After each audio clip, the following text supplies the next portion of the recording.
Así es verdad, respondió Don Quijote. Cierra, amigo, la puerta y dame por testimonio, en la mejor forma que pudieres, lo que aquí me has visto hacer. Conviene saber, como tú abriste a León, yo le esperaré. Él no salió. Volvíle a esperar, volvió a no salir y volvióse a acostar. No debo más y encantos afuera, y Dios ayude a la razón y a la verdad, y a la verdadera caballería. Y cierra, como he dicho, en tanto que hago señas a los huidos y ausentes, para que sepan de tu boca esta hazaña. Hízolo así el leonero, y Don Quijote, poniendo en la punta de la lanza el lienzo con que se había limpiado el rostro de la lluvia de los requesones, comenzó a llamar a los que no dejaban de huir ni de volver la cabeza a cada paso, todos en tropa y antecogidos, hidalgos, pero alcanzando Sancho a ver la señal del banco, dijo: «Que me maten si mi señor no ha vencido a las fieras bestias, pues nos llama». Detuviéronse todos y conocieron que el que hacía las señas era Don Quijote, y perdiendo alguna parte del miedo, poco a poco se vinieron acercando hasta donde claramente oyeron las voces de Don Quijote, que los llamaba. Finalmente volvieron al carro, y en llegando dijo Don Quijote al carretero: «Volved, hermano, a uncir vuestras mulas y a proseguir vuestro viaje, y tú, Sancho, dale 2 escudos de oro, para él y para el leonero, en recompensa de lo que por mí se han detenido».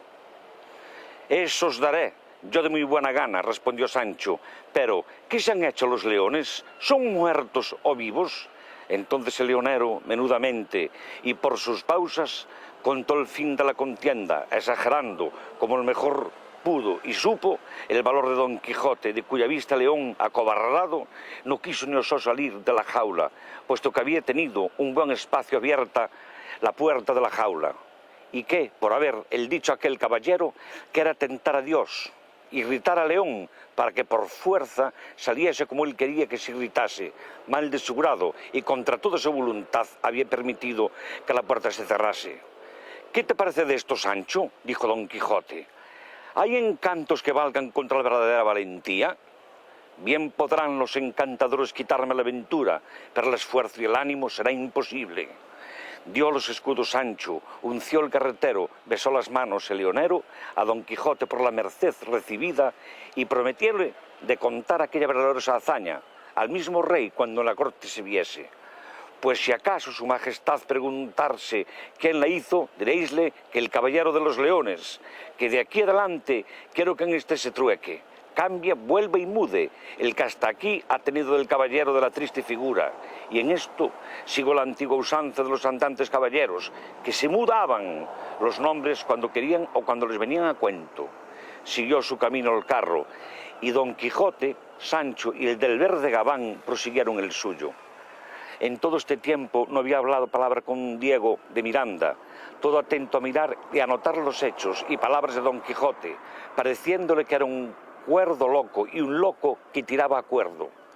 No había aún llegado a su noticia la primera parte de su historia, que si la hubiera leído cesara la admiración en que lo ponían sus hechos y sus palabras, pues ya hubiera el género de su locura, pero como no la sabía, ya le tenía por cuerdo y ya por loco, porque lo que hablaba era concertado, elegante y bien dicho, y lo que hacía, disparatado, temerario y tonto, y decía entre sí: ¿qué más locura puede ser que ponerse la celada llena de requesones y darse a entender que la ablandaban los cascos los encantadores?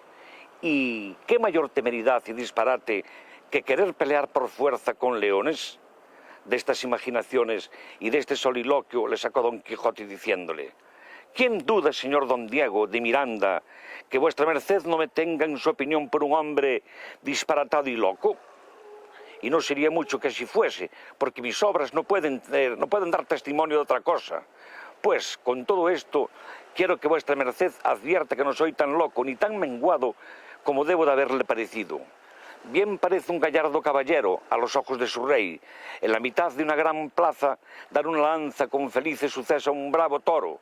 Bien parece un caballero, armado de resplandecientes armas, pasar la tela en alegres, justas delante de las damas. Y bien parecen todos aquellos caballeros que en ejercicios militares, o que lo parezcan, entretienen y alegran, y, si se puede decir, honran las cortes de sus príncipes. Pero sobre todo, esto parece mejor un caballero andante, que por los desiertos, por las soledades, por las encrucijadas, por las selvas y por los montes, anda buscando peligrosas aventuras, con intención de darles dichosa y bien afortunada cima, solo por alcanzar gloriosa fama y duradera. Mejor parece, digo, un caballero andante socorriendo a una viuda en algún despoblado que un cortesano caballero requebrando a una doncella en las ciudades. Todos los caballeros tienen sus particulares ejercicios. Sirva a las damas, al cortesano, autorice la corte de su rey con libreas, sustente a los caballeros pobres con el espléndido plato de su mesa, concierte justas, mantenga torneos y muéstrese grande, liberal y magnífico y buen cristiano sobre todo, y de esta manera cumplirá con sus precisas obligaciones.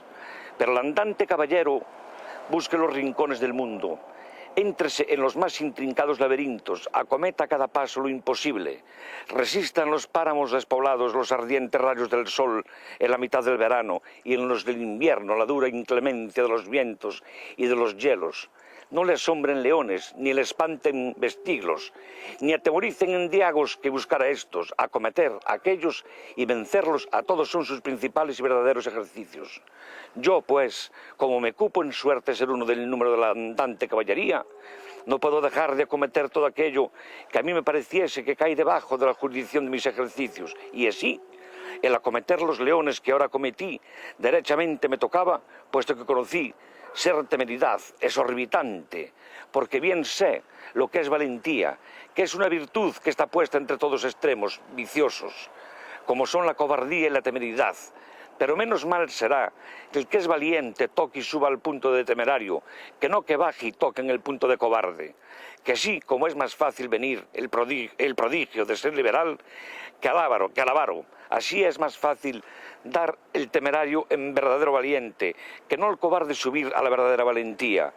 Y en esto de acometer aventuras, créeme vuesa merced, señor don Diego, que antes se ha de perder por carta, de más que de menos, porque mejor suena en las orejas de los que lo oyen el tal caballero es temerario y atrevido, que no el del tal caballero es tímido y cobarde.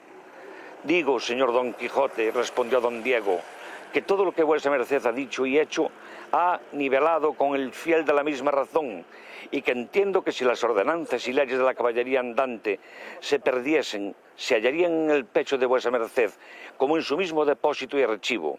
Y démonos priesa, que se hace tarde, y llegamos a mi aldea y casa, donde descansará vuestra merced del pasado trabajo, que si no ha sido del cuerpo, ha sido del espíritu, que suele vez redundar en cansancio del cuerpo.